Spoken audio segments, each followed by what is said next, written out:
Olá, leitores da Bíblia, bem-vindos ao dia 129. Eu sou a Tati Camargo, do Mulheres com Fé, e juntos estamos lendo a Bíblia em apenas um ano, com 15 minutos por dia. Hoje eu vou ler para vocês 2 Samuel, capítulos 8 e 9, e 1 Crônicas, capítulo 18. Antes de nós começarmos a nossa leitura, vamos fazer a nossa oração. Senhor Deus, muito obrigada por mais uma oportunidade de estarmos te conhecendo mais, se relacionando contigo através da tua palavra. Obrigada pela tua presença nas nossas vidas, que o teu Espírito Santo possa nos revelar a tua vontade, possa transformar a nossa vida, os nossos pensamentos, os nossos corações, e que Ele possa nos dar sabedoria, conhecimento e compreensão, Pai, do que estaremos lendo. Que o Senhor possa estar removendo tudo que nós tenhamos entendido errado da Tua Palavra e estar substituindo com a Tua verdade. E que o Senhor possa se revelar para nós, Pai, para que possamos agradar o Seu coração com a Tua vontade, Pai, de acordo com os Teus planos e propósitos. Que possamos conhecer algo novo sobre o Senhor nesta leitura. Possamos te amar ainda mais e as pessoas que o Senhor colocar em nossos caminhos, Pai. Perdoa as nossas falhas, as nossas limitações e esteja conosco, Pai, nos dando disciplina, foco, persistência, consistência para separarmos esse tempo contigo, Senhor. Em nome de Jesus. Amém. 2 Samuel, capítulo 8. As vitórias militares de Davi. Depois disso, Davi derrotou os filisteus, subjugou-os e tirou do controle deles Meteg e Amá. Davi derrotou também os moabitas. Ele os fez deitar-se no chão e mandou que os medissem com uma corda.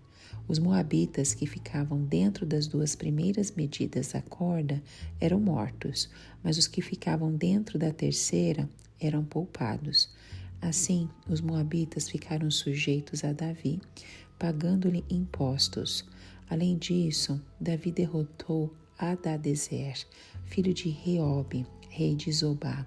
Quando Hadadezer tentava recuperar o controle da região do rio Eufrates, Davi se apossou de 1.000 dos seus carros de guerra, 7.000 cavaleiros e 20.000 soldados de infantaria.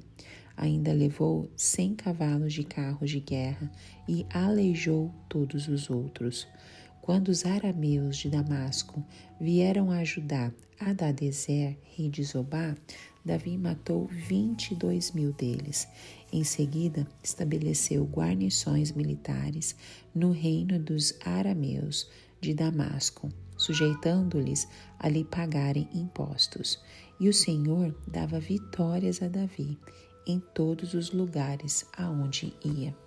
Davi também levou para Jerusalém os escudos de ouro usados pelos oficiais de Hadadezer, de Tebá e Berotai, cidades que pertenciam a Hadadezer.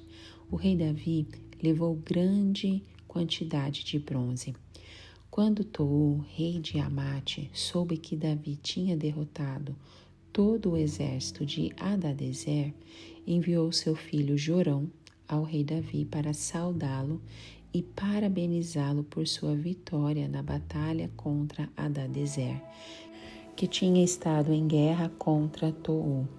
E com Jorão mandou todo o tipo de utensílios de prata, de ouro e de bronze. O rei Davi consagrou esses utensílios ao Senhor, como fizera com a prata e com o ouro, tomados de todas as nações que havia subjugado: Edom e Moabe, os amonitas e os filisteus e Amaleque. Também consagrou os bens tomados de Hadadezer, filho de Reobe, rei de Zobá. Davi ficou ainda mais famoso ao retornar da batalha em que matou 18.000 edomitas no Vale de Sal. Ele estabeleceu guarnições militares por todo o território de Edom, sujeitando todos os edomitas. O Senhor dava vitórias a Davi em todos os lugares aonde ia. Os oficiais de Davi.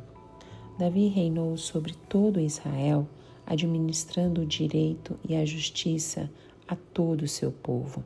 Joabe, filho de Zeruia, era comandante do exército. Josafá, filho de Ailude, era o arquivista real. Zadok, filho de Aitube, e Aimeleque, filho de Abiatar, eram sacerdotes. Seraias era secretário. Benaia, filho de Joiada, comandava os queretitas e os peletitas, e os filhos de Davi eram sacerdotes. Amém. 2 Samuel capítulo 9. Davi e Mefibosete. Certa ocasião, Davi perguntou: resta ainda alguém da família de Saul a quem eu possa mostrar lealdade por causa da minha amizade com Jonatas? Então chamaram Ziba, um dos servos de Saul, para apresentar-se a Davi, e o rei lhe perguntou: você é Ziba? Sou teu servo, respondeu ele. Perguntou-lhe Davi: resta ainda alguém da família de Saul a quem eu posso mostrar a lealdade de Deus? Respondeu Ziba: ainda há um filho de Jonatas, aleijado dos pés. Onde está ele? Perguntou o rei. Ziba respondeu: na casa de Maquir, filho de Amiel, em Lodebar. Então o rei Davi mandou trazê-lo de Lodebar. Quando Mefibosete, filho de Jonatas e neto de Saul, compareceu diante de Davi, prostrou-se rosto em terra. Mefibosete? Perguntou Davi. Ele respondeu: sim, sou teu servo. Não tenha medo, disse-lhe Davi, pois é certo que eu tratarei com bondade, por causa de minha amizade com Jonatas, seu pai. Vou devolver-lhe todas as terras que pertenciam ao seu avô Saul, e você comerá sempre à minha mesa. Mefibosete prostrou-se e disse: quem é o teu servo para que te preocupes com um cão morto como eu? Então o rei convocou Ziba e disse-lhe: devolvi ao neto de Saul, seu senhor, tudo o que pertencia a ele e à família dele. Você, seus filhos e seus servos, cultivarão a terra para ele. Você trará a colheita para que haja provisões na casa do neto de seu senhor. Mas Mefibosete comerá sempre à minha mesa. Ziba tinha 15 filhos e 20 servos. Então Ziba disse ao rei: o teu servo fará tudo o que o rei meu senhor ordenou. Assim Mefibosete passou a comer à mesa de Davi, como se fosse um dos seus filhos. Mefibosete tinha um filho ainda mais jovem chamado Mica, e todos os que moravam na casa de Ziba tornaram-se servos de Mefibosete. Então Mefibosete, que era aleijado dos pés, foi morar em Jerusalém, pois passou a comer sempre à mesa do rei. Amém. 1 Crônicas, capítulo 18. As vitórias militares de Davi. Depois disso, Davi derrotou os filisteus e os subjugou e tirou do controle deles a cidade de Gate e seus povoados. Davi derrotou também os moabitas, que ficaram sujeitos a ele, pagando-lhe impostos. Além disso, Davi derrotou Adadezer, rei de Zobá, nas proximidades de Amate, quando Adadezer tentava obter controle na região do rio Eufrates. Davi se apossou de 1.000 dos seus carros de guerra, 7.000 cavaleiros e 20.000 soldados de infantaria.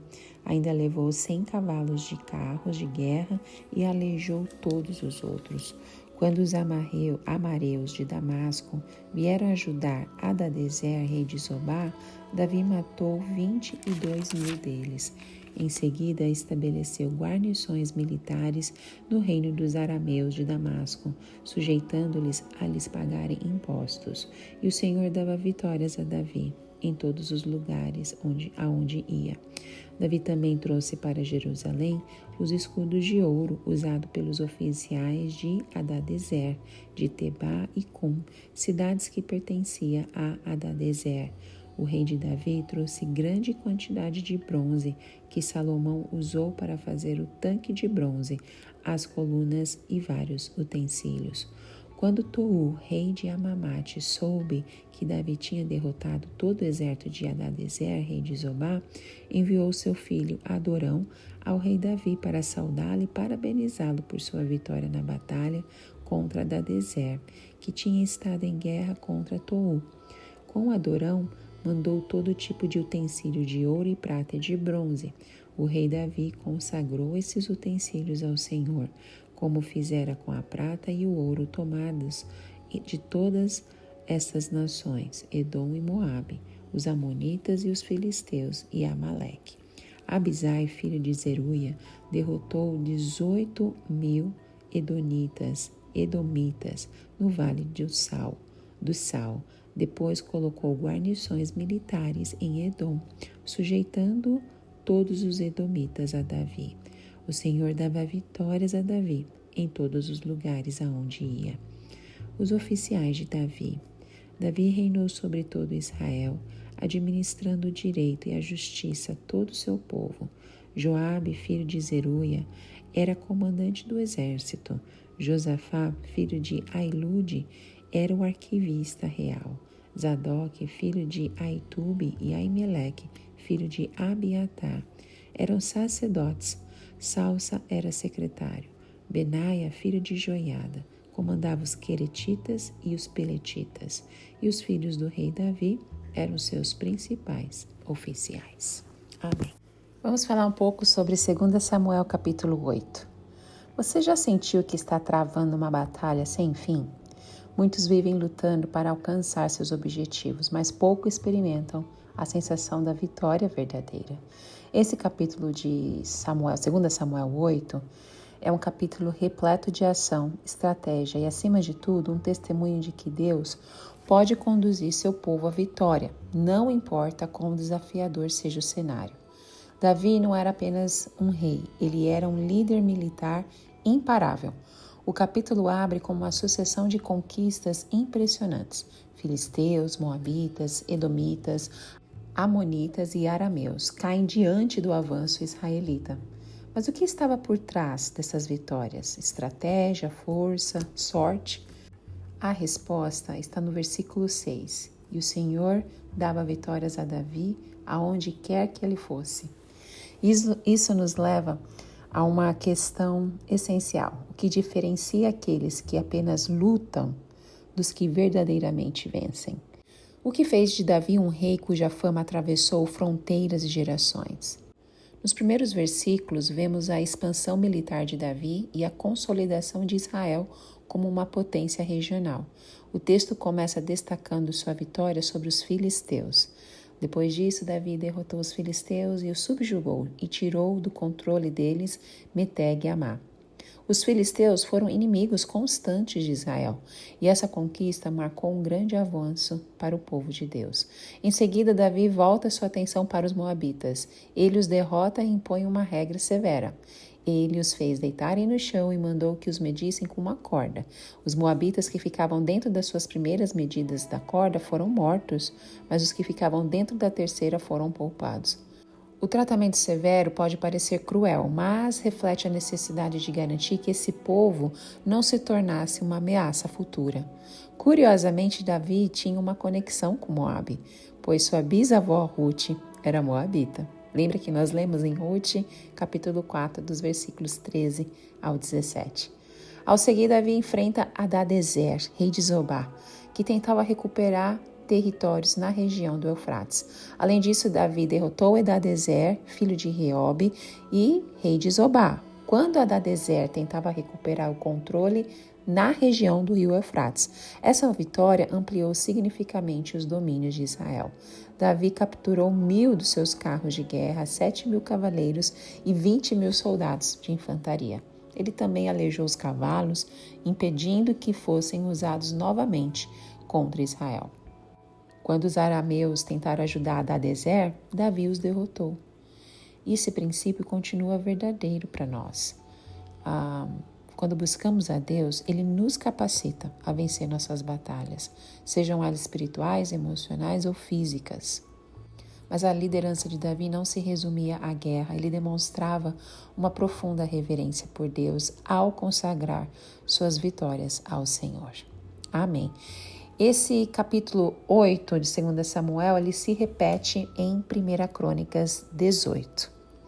Vamos falar um pouco de 2 Samuel, capítulo 9. Esse capítulo 9 fala de Mefibosete e a graça do rei. Ele foi esquecido, o filho de Jonatas foi esquecido. Imagina você ser esquecido, considerado irrelevante a viver à margem da sociedade. Agora, imagine ser chamado inesperadamente à presença do rei e receber um convite que muda completamente a sua história. É isso que aconteceu com Mefibosete em 2 Samuel, capítulo 9. A história não é apenas um relato histórico sobre Davi cumprindo uma promessa a Jonatas. Ela é um retrato poderoso da graça de Deus, que busca restaurar e oferece um lugar à mesa do rei para que aqueles que se sentem indignos. Davi poderia ter ignorado completamente os descendentes de Saul. Afinal, era comum que os novos reis eliminassem os membros da família real anterior para garantir o trono. Mas ao invés disso, ele pergunta se existe alguém da casa de Saul para quem possa demonstrar bondade. Resta ainda alguém da família de Saul a quem eu possa mostrar a lealdade de Deus? O que acontece a seguir é um dos episódios mais comoventes do Antigo Testamento. Mefibosete, um homem aleijado e sem perspectivas, é retirado de Lodebar, terra do esquecimento, e conduzido à presença do rei. Ele chega temeroso, mas encontra um coração generoso. Essa passagem ecoa a mensagem do Evangelho. Deus nos chama, apesar das nossas limitações, e nos oferece um lugar de honra em sua presença. O que Davi fez por Mefibosete aponta para o que Cristo faz por nós. A graça de Deus é capaz de transformar vidas, mesmo aquelas que parecem irrelevantes aos olhos do mundo. Amém? Que Deus continue falando ao seu coração através dessas leituras maravilhosas que temos feito. E te encontro no próximo áudio. Tchau, tchau.